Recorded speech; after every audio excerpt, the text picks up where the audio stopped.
canalisation. Es-tu aussi surprise que nous, grand-maman? En fait, on a appris que la source du ruisseau du boulevard Saint-Maurice à ici, c'est juste des canalisations. Oublie l'étang des miracles, le lac aux prières ou alors le bassin des Jésuites. Aujourd'hui, c'est juste des tuyaux, mais à l'origine, c'était bel et bien une rivière, là. Et l'embouchure ici, là où il y a l'étang, c'était l'emplacement pour une mission religieuse, un poste de missionnaire. C'est très logique, car l'endroit aurait pu aider aux échanges culturels avec les Premières Nations. Ben oui, mais ça fait patate. Pense pas, tu peux dire ça. Faire patate, là, comme dans ça n'a pas fonctionné. Oui, j'avais compris l'expression. Puis grand-maman aussi a compris l'expression. Mais les patates sont arrivées en 1760 environ, 100 ans plus tard. T'aurais dû dire ça a fait topinambour. Maudit que t'es navet. Avoue, grand-maman, Louis-Philippe Alexandre est vraiment un tubercule de ton choix, là. Les Premières Nations sont des peuples nomades et ici, c'était un lieu de rassemblement, pas l'emplacement d'un projet de maison longue ou de condo avec vue sur le fleuve, là. Alors, si c'est un lieu de rassemblement et non de sédentarité, tu te demandes, mais c'est quand alors qu'a commencé à avoir du monde? 15 janvier 1636. Je sais pas si tu voulais une réponse aussi précise, mais c'est ça qu'on nous a dit. Moi, je trouvais que c'était un peu trop précis. Voyons, le 14, il n'y avait personne, puis oups, le 15, il y avait un village. C'est sûr que ça s'est pas passé en 24 heures, là, mais en histoire, on a les registres, donc les dates.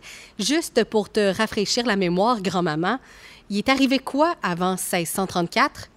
L'année de la fondation de Trois-Rivières, soit le 4 juillet 1634. OK, mais là, en 1636... Tout ce qui est à l'est du Saint-Maurice ou Tapiscoine est concédé à Jacques de la Ferté, abbé de Sainte-Marie-Madeleine de Châteaudun en France. Ça, on le savait déjà. Même pas eu besoin de faire des recherches. Parce que grand-papa nous en parlait tout le temps quand on allait à la pizzeria Châteaudun dans le bas du Cap. Et grand-papa disait tout le temps que Jacques était un des 100 associés de la Compagnie des 100 associés, associé avec Samuel de Champlain, entre autres, et le cardinal Richelieu. Bon, des fois, il disait la Compagnie de la Nouvelle-France et Armand Jean Duplessis de Richelieu. Jacques de la Ferté, à qui on a concédé les terres, une affaire de territoire immense, là, de la rivière Saint-Maurice jusqu'à Grondines et du fleuve jusqu'au lac Mekinac.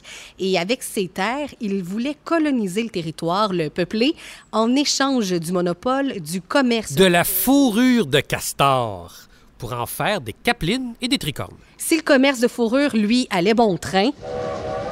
Pense pas qu'elle est bon train. Bon, comment ça? Le train n'existait pas en Nouvelle-France, alors le commerce allait bon canot. Grand-maman.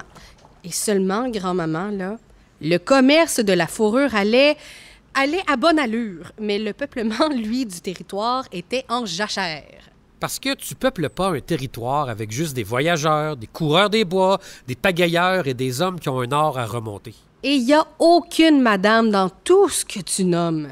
Hip, pas de madame, pas d'enfant. N'empêche que l'abbé de la Madeleine a morcelé sa grande seigneurie en 6 fiefs et autres seigneuries, dont celle du Cap de la Madeleine. Et pourquoi ils l'ont appelé le Cap?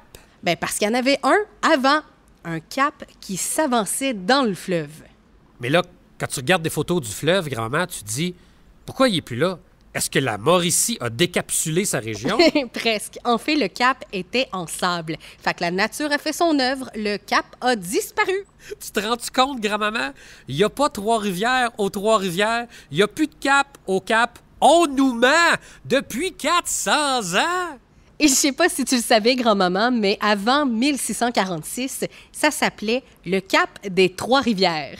Et c'est l'abbé de la Madeleine qui a donné son nom au Cap de la Madeleine. Exact. Et avant 1649, c'était un territoire réservé aux Autochtones.